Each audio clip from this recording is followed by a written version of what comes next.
When you really think about how Invincible has built up the Viltrumites over the past few seasons, it's honestly impressive just how unstoppable they've felt. From the very first episode, when Omni-Man wiped out the original Guardians of the Globe like it was nothing, the show made one thing clear.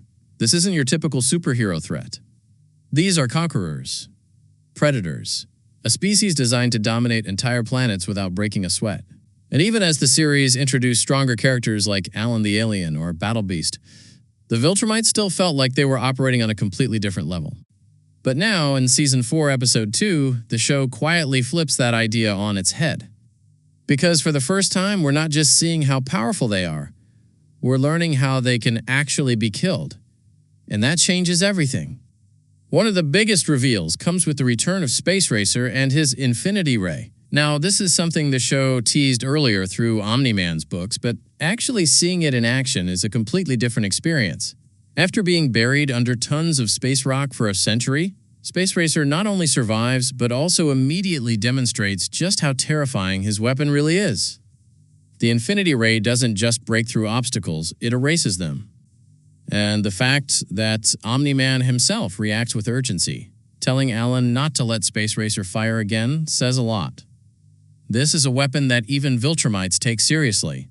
We haven't seen a direct hit on one yet, but the implication is clear.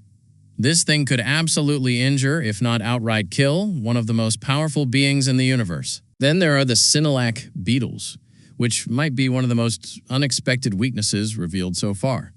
On the surface, they seem harmless, almost insignificant, but their shells contain a compound that can weaken Viltrumite durability, making them vulnerable to physical damage. And this is where the strategy starts to come in. Because suddenly, it's not just about brute strength anymore. If the coalition of planets can weaponize this compound, turn it into darts or blades, it could level the playing field in a major way. The challenge, of course, is actually landing a hit on something as fast and powerful as a Viltrumite. But if they can pull it off, this could be one of the most effective tools in the coming war.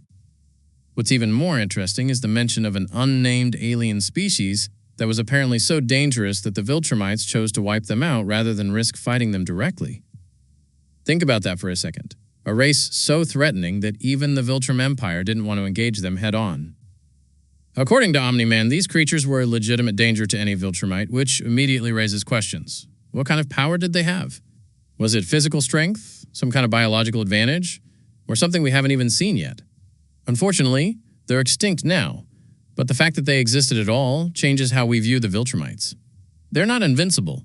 They've just eliminated most of the things that could challenge them. Then we have the Geldarians, who represent a different kind of threat entirely. Unlike the extinct species, these warriors are still around, and the Viltrumites actively chose to avoid direct conflict with them. Instead, they hired another group, the Kresh, to handle the situation, and even that didn't fully succeed. That alone tells you how dangerous the Geldarians are. And when you factor in characters like Tech Jacket, who has already proven capable of taking down powerful enemies on his own, it becomes clear that this isn't a race you want to underestimate. They may not have the same reputation as the Viltrumites, but in terms of raw capability, they're absolutely in that conversation. But if we're talking about pure physical danger, nothing introduced in this episode feels more immediate than the Rognarr. These creatures are essentially the nightmare scenario for any Viltrumite. Massive, aggressive, and perfectly adapted to extreme gravitational environments. They're built for one thing: killing. We even get a visual from earlier lore suggesting that a Rognarr can decapitate a Viltrumite in a single strike. And after seeing them in action, that doesn't feel exaggerated at all.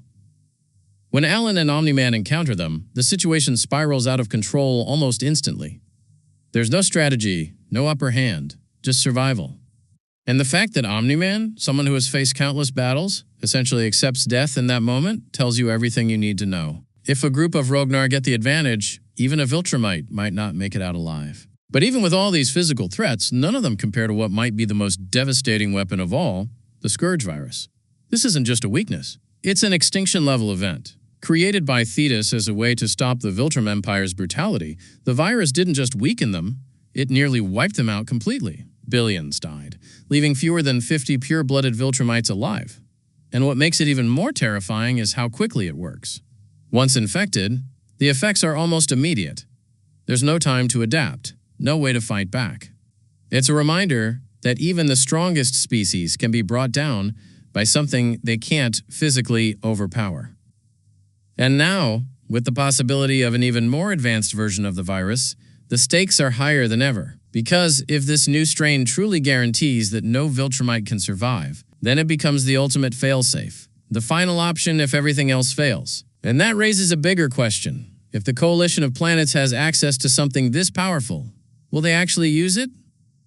Because wiping out the Viltrumites doesn't just end a war, it changes the entire balance of the universe. So when you put all of this together, what Season 4, Episode 2 really does is redefine the Viltrumites. They're still incredibly powerful, still one of the most dangerous forces we've seen in Invincible, but they're no longer untouchable. There are cracks in the armor, weaknesses that can be exploited. And as the Coalition begins to gather these tools and prepare for what's coming, it's starting to feel like the Viltrum Empire might finally be facing a real challenge. The question is, will it be enough?